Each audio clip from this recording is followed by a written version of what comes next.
नमस्कार, आदाब। Red Mac दुनिया में आपका स्वागत है। जैसा कि पिछले 2 दिनों से कयास लगाया जा रहा था, इजराइल ने ईरान पे हमला कर दिया है।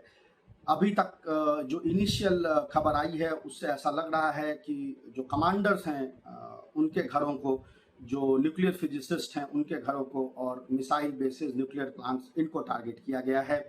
सुबह में अभी ऑलरेडी 3 वेव्स ऑफ अटैक हो चुकी हैं। तकरीबन 300 के आसपास जो हैं अटैक्स हुई हैं।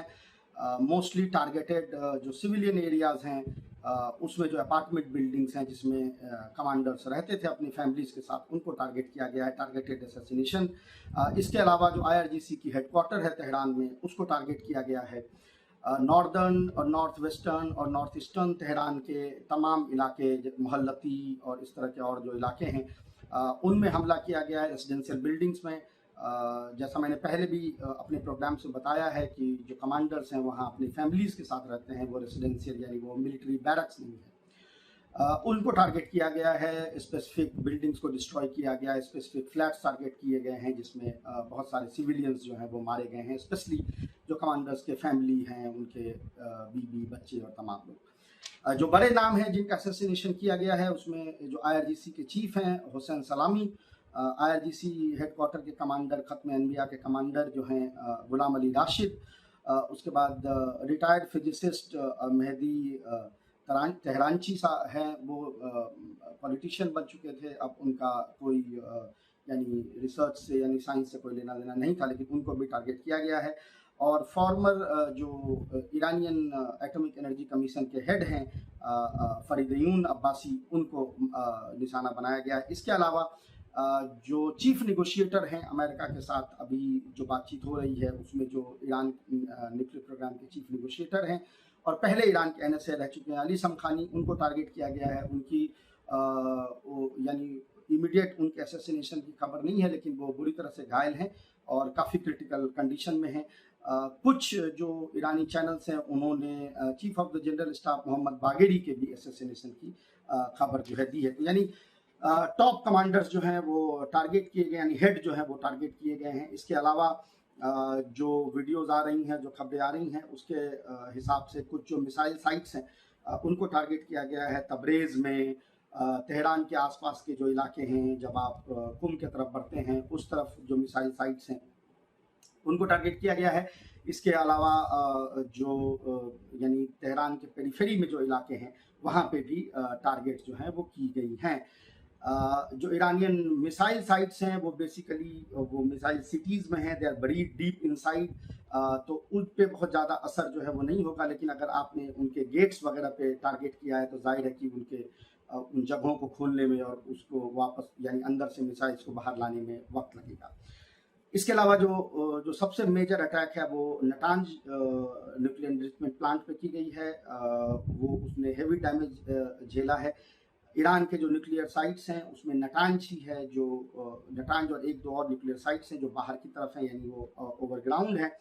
कुछ अलग जो और साइट्स हैं फुर्दो और बाकी वो अंडरग्राउंड हैं। तो लेकिन चूंकि प्राइमरी एनरिचमेंट जो है वो नटांज में ही चल रहा था, क्योंकि JCPOA डील जो ईरान ने साइन किया था उसके हिसाब से उनको एनरिचमेंट जो है वो रिस्ट्रिक्ट रखना था नटांज में। तो नटांज एनरिचमेंट प्लांट को टारगेट किया गया है।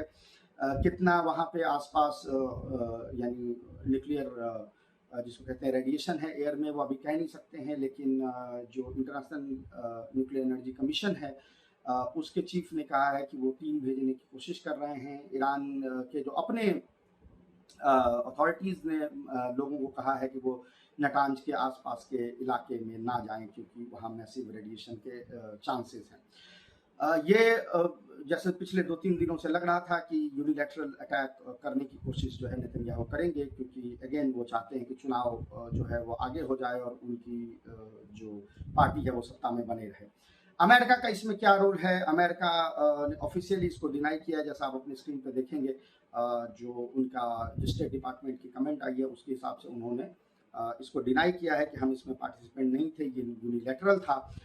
लेकिन नेतन्याहू अपनी तरफ से जो बयान दे रहे हैं, या इजराइल से जो उनके चीफ ऑफ स्टाफ या उनके डिफेंस मिनिस्टर या बाकी लोग जो रेडियो पे बयान दे रहे हैं, वो बार बार USA को थैंक यू कर रहे हैं। ये एक एक तरीका ये भी हो सकता है कि आप पब्लिकली यूएसए को थैंक यू करें, ताकि ईरान जो है वो यूएस को टारगेट करे, और जब यूएस के बेसिस को ईरान टारगेट करेगा तो यूएस को इस लड़ाई में शामिल होना पड़ेगा।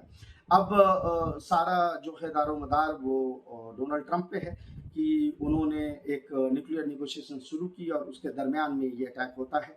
तो या तो उनको ये लगता है कि उनके एलाई ने उनके डिप्लोमेटिक ओवरचर्स को सैबोटाज करने की कोशिश की है, तो उसको क्या वो पनिशमेंट देंगे, नहीं देंगे, तो ईरान विल अंडरस्टैंड कि इसमें यूएस की सहमति है और जो रिटेलिएशन होगा उस हिसाब से होगा।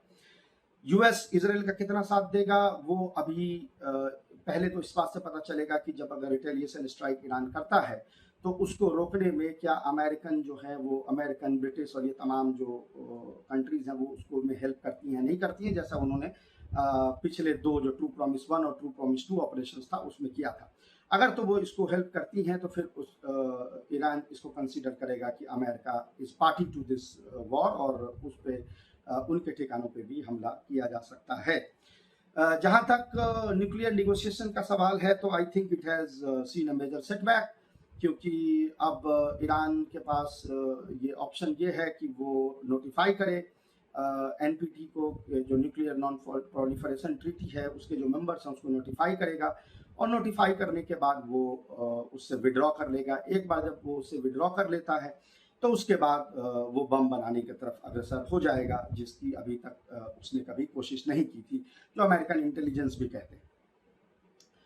इसका प्रोसेस क्या है, एनपीटी से अगर आप विड्रॉ करने के उसके कुछ यानी कंडीशंस हैं जिसको अगर आप फुलफिल करते हैं तो आप उसको, वो कंडीशंस अगर फुलफिल होते हैं तो आप विड्रॉ कर सकते हैं, जिसमें सबसे इम्पोर्टेंट कंडीशन ये है कि अगर आपके कंट्री के एग्जिस्टेंस को खतरा हो जाए, यानी अगर यहाँ पर एक न्यूक्लियर पावर यानी इजराइल के पास न्यूक्लियर वेपन है, वो एक नॉन न्यूक्लियर पावर यानी ईरान पे हमला कर रहा है, ईरान पार्टी टू एनपीटी है, इजराइल का न्यूक्लियर वेपन इलीगल है, it is not a party to NPT, तो यानी ईरान के पास वो राइट्स होंगे कि वो न्यूक्लियर नॉन प्रोलिफरेशन ट्रीटी से इसको इन्वोक करे कि हमारा एग्जिस्टेंशियल खतरा है और उससे बाहर आ जाए, और उसके बाद वो जो एग्जिस्टिंग मटेरियल उसके पास अवेलेबल है उससे वो बम बनाने की कोशिश करे।